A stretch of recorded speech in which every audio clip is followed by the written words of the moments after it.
મારે जो मत विस्तार है विधानसभा 59 એટલે ઉપલો કાંઠો એમાં ઘણી બધી સૂચિત સોસાયટીઓ આવેલી છે અને એ સૂચિત સોસાયટીઓ માટે ભારતીય જનતા પાર્ટીની ગુજરાત સરકારે સમગ્ર ગુજરાતની અંદર જે સૂચિત સોસાયટી રેગ્યુલર કરવાની હોય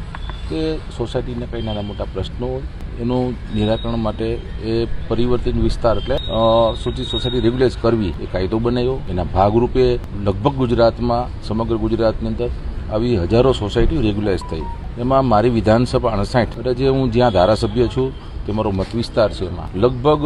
આમ જોવા જાય તો 97-98% એટલે ટકા બધી સોસાયટીઓનો રેગ્યુલાઇઝ થઈ ગઈ છે, પરંતુ 5-7 સોસાયટીઓ કોઈ ટેકનિકલ કારણ, કોઈ લીગલી કારણ, કોઈ લેન્ડનો પ્રોબ્લેમ, કોઈ સરકારની કોઈ એકબીજા વિભાગની જે કાંઈ પત્ર વ્યવહાર હોય, કાયદાકીય સમસ્યા હોય એના માટે એનું કામ અટક્યું છે. આજે મારા મત વિસ્તારના સોસાયટીના લોકો સાથે મારે કલેક્ટર સાથે પહેલાં પત્ર વ્યવહાર થયો છે અને માનનીય મુખ્યમંત્રીશ્રીનું પણ મેં પત્રના માધ્યમથી ધ્યાન દોર્યું અને એમણે પણ ખૂબ પોઝિટિવ રીતે આ સમસ્યાનો નિકાલ થાય એના માટે જરૂરી સૂચનાઓ પણ આપી છે. એટલે અત્યારે અમે બધા સોસાયટીના જે પ્રમુખ લોકો છે એમની સાથે કલેક્ટરશ્રીને અમે બધા એમની સાથે ચર્ચા કરવા માટે આ સમસ્યાનું કેવી રીતે જલ્દી નિરાકરણ થાય એના માટે બધા રજૂઆત માટે આવેલા. એમાં છે અમારે હરસિદ્ધિ છે, જમના પાર્ક છે, બાલાજી છે, 4-5 સોસાયટીઓ છે. બાકી લગભગ મારા વિધાનસભા વિસ્તારમાં સોસાયટીઓ રેગ્યુલાઇઝ થઈ ગઈ છે, એમને સનદ મળી ગઈ છે, એમના માલિકો હક સરકારે આપી દીધા છે અને વર્ષો જૂની આ સમસ્યાઓ હતી અને લોકોને ખૂબ વર્ષો પહેલા જે સૂચિત સોસાયટી થઈ ગઈ હતી લોકોને એમ હતું કે ભાઈ અમારા પોતાના મકાનનો અમને કાયદેસરનો હક ક્યારે મળશે,